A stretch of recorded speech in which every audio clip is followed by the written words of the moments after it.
was that about? The trigger Yeah. for me, which most people have, one.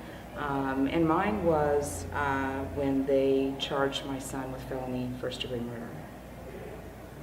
That was my trigger. When was this? This was in April of last year. And Completely bogus. I had no idea that that was even possible when you didn't kill anyone.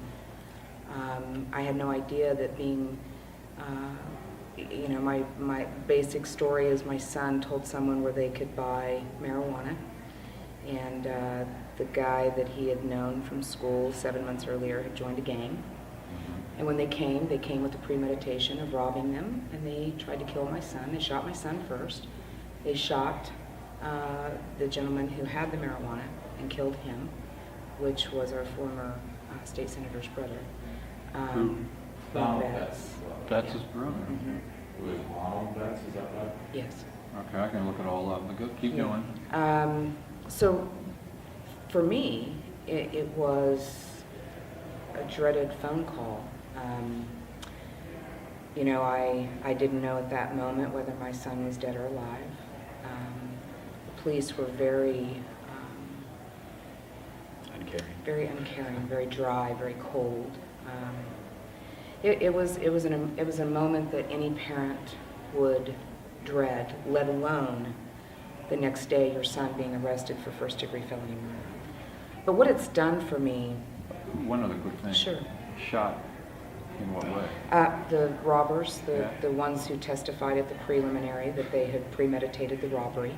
They were never coming to buy anything. They were coming to rob them. Right. Never had money. The shooter that was also in trial 2 years ago for first-degree murder, which we were unbeknownst to, and my son didn't know this gentleman, and in fact had told the guy with the marijuana, let him go.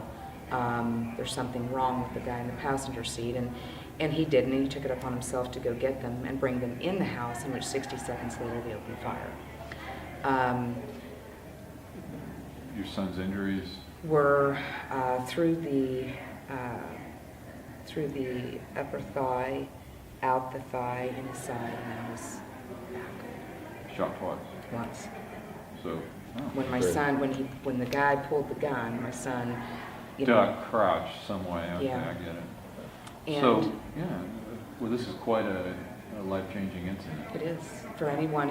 And you know, and I get some people that say, well, you're just running to save your son. Well, running for governor doesn't change my son's situation.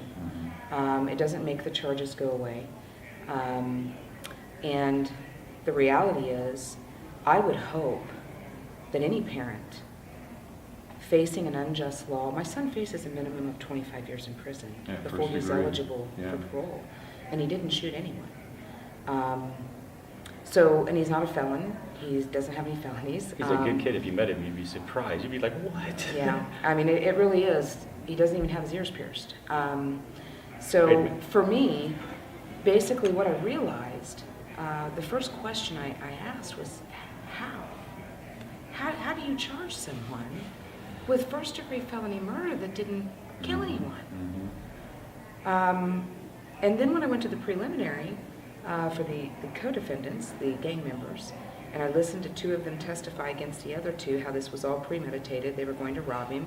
They had set him up from the initial time they met him. When you say he, the other co-defendants testified that they were manipulating your son. Yes. They were planning to rob. They said this is a prelim. Yes, sir. They It's on said the this- transcript. Yeah, the other day I was sitting in the courtroom listening to him say it. And I was like, what?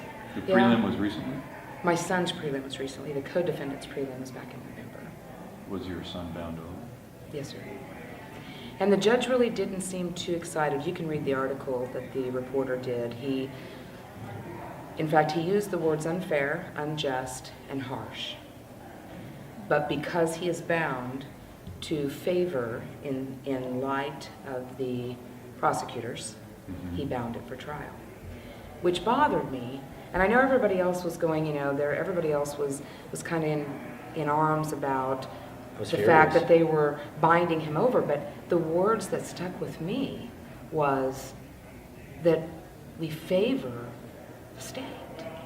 We should be favoring